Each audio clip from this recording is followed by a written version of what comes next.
హల్లెలూయా. దేవుని పరిశుద్ధ నామానికి స్తోత్రం కలుగునుగాక. ఈ మంచి ఉదయకాల సమయం దేవుని మాటలు వింటున్న మీ అందరికీ కూడా నా హృదయపూర్వకమైనటువంటి వందనాలు. ఎలా ఉన్నారు? మీరు, మీ కుటుంబాలు, మీ బిడ్డలు క్షేమంగా ఉన్నారా? దేవుని మహాకృప మీకు, మీ కుటుంబాలకి తోడయుండునుగాక. ఆమేన్. పరిశుద్ధ గ్రంథంలో నుండి ఒక వాక్యాన్ని మనం చదువుకుందాం. చూడండి, యెషయా గ్రంథం 48వ అధ్యాయం 17వ వచనం 3వ లైన్ మనం చదువుకుందాం. యెషయా గ్రంథం 48వ అధ్యాయం 17వ వచనం 3వ లైన్.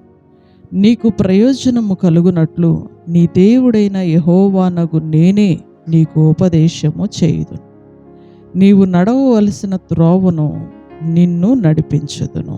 హల్లెలూయా. పరిశుద్ధ గ్రంథాన్ని మనం చూస్తే తండ్రి అయిన దేవుడు తన బిడ్డలైన ఇశ్రాయేలీలతో అమూల్యమైనటువంటి మాటలు తెలియజేస్తూ ఉన్నాడు. ఏంటి ఆ మాట అంటే, నీకు ప్రయోజనము కలుగునట్లు నీ దేవుడనైన యెహోవానగు నేనే నీకు ఉపదేశము చేసేదను. హల్లెలూయా. ఈ లోకంలో ఎన్నో మనకు ప్రయోజనం అని మనం అనుకుంటాం, కానీ ఒకరోజు అవన్నీ కూడా నిష్ప్రయోజనంగా మారిపోతాయి. ఒక సమయానికి ఎవరి ద్వారా మనకి ఏ ప్రయోజనం ఉండదు, ఏటి ద్వారా కూడా మనకి ఏ ప్రయోజనం ఉండదండి.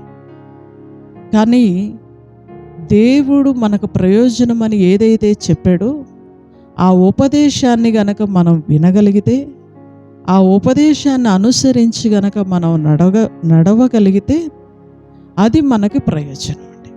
అది మనకు దీవెన, అది మనకు ఆశీర్వాదం. దేవుని ఉపదేశం వినటం మనకు దీవెన. ఆయన పాదాల దగ్గర కూర్చుంటే ఆయన మనకు ఉపదేశం చేస్తాడు. ఆయన సన్నిధిలోకి వస్తే మనం నడవలసిన మార్గాలను ఆయన మనకి బోధిస్తాడు. ఈ ఉపదేశం వినటం మనకు ప్రయోజనం అండి. దేవుని యొక్క ఉపదేశాలను వినటం మనకు ఆశీర్వాదం అండి. ఈ రోజున మనం చూస్తే ప్రయోజనకరమైన దేవుని మాటలు వినటానికి చాలామంది ఇష్టపడట్లేదండి. మందిరంలోనే కూర్చుంటారు, దైవజనుడు వాక్యం చెప్తా ఉంటే పక్కన వాళ్ళతో మాట్లాడుకుంటూ ఉంటారు. మందిరంలోనే కూర్చుంటూ ఉంటారు, దేవుని మాటలు వినపడుతూ ఉంటే సెల్ ఫోన్ చూసుకునే వాళ్ళు కూడా ఉన్నారు.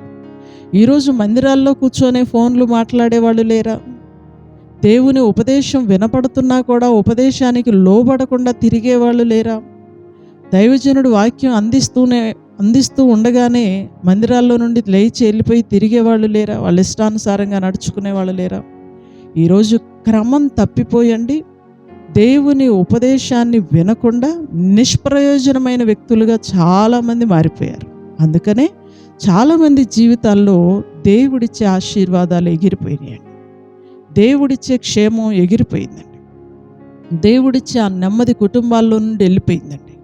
చాలామంది ఈరోజు ఇబ్బందులు పడటానికి, కష్టపడటానికి, నెమ్మది లేకుండా ఉండటానికి, సమాధానం లేకుండా ఉండటానికి కారణం ఏంటంటే, దేవుడు ఏదైతే నీకు ప్రయోజనం అని చెప్పాడో ఆ ఉపదేశాన్ని దేవుడే మనకు చేస్తుండగా కూడా మనం వినలేకపోవటం అండి. ఉపదేశాన్ని వింటేనే ఆశీర్వాదం. ఈరోజు బైబిల్ గ్రంథాన్ని చదివే వాళ్ళు ఎవరున్నారు? ఆయన ఏం మాట్లాడతాడో వినేవాళ్ళు ఎవరున్నారు? ఈరోజు బైబిల్ గ్రంథాన్ని చదివే వాళ్ళు ఎవరున్నారు? దేవుడు ఏం మాట్లాడతాడో కూర్చొని ఆయన ఉపదేశాన్ని వినేవాళ్ళు ఎవరున్నారు? చాలా తక్కువ మంది ఉన్నారు. ఏ వాక్యం ద్వారా దేవుడు ఏం మాట్లాడతాడో, నేను దేవుని సన్నిధిలోకి వెళ్ళి కూర్చుందాం, ఈరోజు దేవుడు నాకు ప్రయోజనం కలిగేటట్టు ఏ ఉపదేశాన్ని నాకు బోధిస్తాడు అని చెవియొగ్గి ఆయన మాటలు ఆలకించే వాళ్ళు చాలా తక్కువ మంది ప్రజలు ఉన్నారు. కానీ ఒక్క మాట చెప్పనా, ఎవరైతే చెవియొగ్గి దేవుని మాటలను ఆలకిస్తారో వాళ్ళకి దేవుడండి వారు నడవవలసిన మార్గాన్ని, త్రోవను నేను నిన్ను నడిపిస్తాను. నువ్వు నడవవలసిన త్రోవను నిన్ను నడిపిస్తాను. నువ్వు కూర్చుంటే నీకు ప్రయోజనకరమైన ఉపదేశం దేవుడు చేస్తాడు. నువ్వు నడవవలసిన సరైన మార్గంలో దేవుడు నిన్ను నడిపిస్తాడు. చేయవలసిన పని ఒకటేనండి, ఆయన మాటలు వినటం. ఆయన ఉపదేశం మనకు చేస్తున్నాడు, మీరు అనొచ్చు, పాస్టర్ గారు మీరు కదా మాట్లాడుతుంది, అయ్యగారు కదా మాట్లాడుతుంది, దేవుడే దిగొచ్చి నాతో మాట్లాడట్లేదు కదా అని. యోహాను సువార్త 1వ వచనంలో ఏముంటుందంటే, వాక్యమే దేవుడై ఉన్నాడు అని ఉంటుంది. ఆది యందు వాక్యం ఉండెను, వాక్యము దేవుని యొద్ద ఉండెను, ఆ వాక్యమే దేవుడై ఉండి కృపాసత్య సంపూర్ణుడిగా మన మధ్యలో నివసిస్తున్నారు. వాక్యమే దేవుడండి. ఈ వాక్యం మాట్లాడుతుంది ఎవరంటే దేవుడేనండి. లేకపోతే దేవుడు మాట్లాడకపోతే మనకు ఆదరణ దొరకదు కదా. బైబిల్ గ్రంథాన్ని మనం చూస్తే చాలామంది దేవుని మాటలు వినకుండా కుటుంబాల్లో నెమ్మది పోగొట్టుకున్న వాళ్ళు ఉన్నారు, సమాధానం పోగొట్టుకున్న వాళ్ళు ఉన్నారు, ఇష్టానుసారంగా తిరిగి జీవితాలను పాడు చేసుకున్న వాళ్ళు, పతనమైపోయిన వాళ్ళు ఉన్నారండి. ఎంతోమంది ప్రాణాలు కోల్పోయిన వాళ్ళు కూడా ఉన్నారు. ఒక మాట చెప్పనా ప్రియ సహోదరుడా, నువ్వు ఎవరివైనా సరే, ప్రియ సహోదరి నీవు ఎవరివైనా సరే, ఈ ఉదయకాల సమయం నీకు ప్రయోజనం కలగాలి అంటే, నీవు నీ కుటుంబం క్షేమంగా సురక్షితంగా ఉండాలి అంటే, నీకు ప్రయోజనం కలిగించే ఉపదేశం దేవుడు నీతో మాట్లాడుతున్నప్పుడు నువ్వు మనస్సు పెట్టి వినాలి. ఈ వాక్యం ద్వారా దేవుడు నీతో మాట్లాడతాడు, నీకు ఆదరణ దొరికింది. ఉపదేశాన్ని వింటే ఏం జరిగిద్దో తెలుసా? ప్రతిరోజు వాక్యం వింటే మాకేం జరిగిద్ది అమ్మగారు అని మీరు అనొచ్చు. బైబిల్ గ్రంథంలో ఒక మాట రాయబడి ఉంటుందండి, చూడండి, నేను మీకు చూపిస్తాను. సామెతల గ్రంథం 1:33 నా ఉపదేశము అంగీకరించువాడు సురక్షితముగా నివసించును, వాడు కీడు వచ్చునన్న భయము లేక నెమ్మదిగా ఉండును. హల్లెలూయా. మనకి ప్రయోజనం కలిగించే ఈ ఉపదేశాన్ని దేవుని దగ్గర కూర్చొని ఎంతమంది వింటారో, దేవుని మాటలు ఎంతమంది వింటారో, వారు ఎలా ఉంటారు అంటే దాన్ని అంగీకరించిన వాళ్ళని, విన్నవాళ్ళు కాదండి. చాలామంది దేవుని మాటలు వింటూ ఉంటారు. మైకులో కూడా మీ పాస్టర్ గారు బాగా చెప్తున్నారు, అమ్మగారు బాగా చెప్తున్నారు, మాకు బాగా అర్థం అవుతుంది అంటారు. వినటం మాత్రమే కాదు సుమా, వాటిని అంగీకరించాలి. అవును, ఇది సత్యం, దీని ప్రకారం మనం నడవాలి.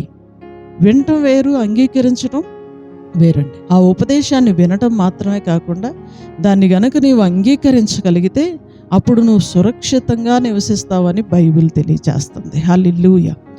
బైబిల్లో ఉన్న ఉపదేశాలు మీకు బోధించబడినప్పుడు, అవి విని దాని ప్రకారం మన జీవితాలని మార్చుకున్నప్పుడు నీవు సురక్షితముగా ఉంటావని వాక్యం మనకి తెలియజేస్తుంది. నీవు సురక్షితముగా నివసించును, సురక్షితముగా ఉంటావు, వాడు కీడు వచ్చునన్న భయము లేక నెమ్మదిగా ఉండును. చూడండి, ఏ వ్యక్తి అయితే ఉపదేశాన్ని అంగీకరిస్తాడో ఆ వ్యక్తి సురక్షితంగా ఉంటాడట, కీడొచ్చిద్దన్న భయం కూడా ఉండదు, నెమ్మదిగా ఉంటాడు. ఎంత శ్రమలోనైనా నెమ్మదిగా ఉంటాడు. ఎందుకంటే దేవుడు ఉన్నాడుగా, వాక్యం ద్వారా దేవుడు మాట్లాడాడుగా, ఆ ధైర్యం నీ హృదయంలో ఉందిగా. అది ఉన్నప్పుడు నీకు నెమ్మది కలిగిద్ది, అది ఉన్నప్పుడు నీకు క్షేమం కలిగిద్ది.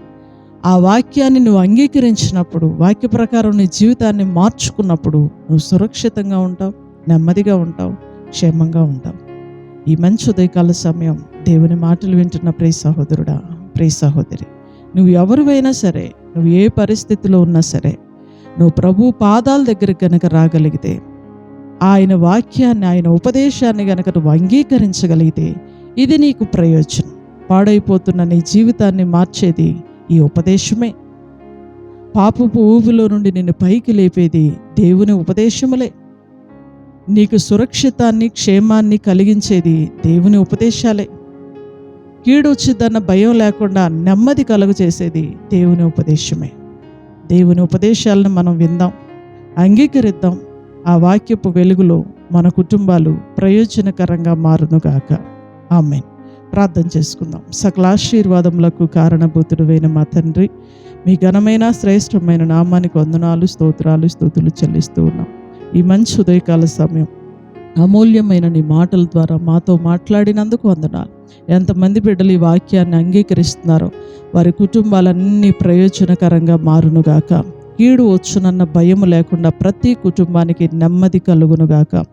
ఈ రోజంతా స్కూళ్ళకి, కాలేజీలకు వెళ్తున్న బిడ్డల్ని కాపాడండి. ఉద్యోగాలకి, డ్యూటీలకు వెళ్తున్న బిడ్డల్ని జ్ఞాపకం చేసుకోండి. కూలి పనులకు వెళ్తున్న పిల్లల్ని జ్ఞాపకం చేసుకోండి. అందరికీ ప్రభువా నీ కృప, కాపుదల, క్షేమం, దీవెన అందరికీ మీరు దయచేయండి. మీ సన్నిధి ప్రతి బిడ్డకి తోడుగా ఉంచండి. నీ కాపుదల దయచేయండి. యేసుక్రీస్తు వారి అతి శ్రేష్టమైన నామంలో ఈ ప్రార్థన మనవులు అడిగి వేడుకొంచున్నాము తండ్రి. ఆమేన్. హల్లెలూయా. గాడ్ బ్లెస్ యూ అండి. దేవుడు మిమ్మల్ని దీవించును గాక. అందరికీ వందనాలు. తిరిగి రేపు ఉదయకాల సమయం ఇదే సమయానికి మరలా మనం కలుసుకుందాం. దేవుని మహాకృప మీ కుటుంబాలకి తోడై ఉండును గాక. ఆమేన్. Praise lord.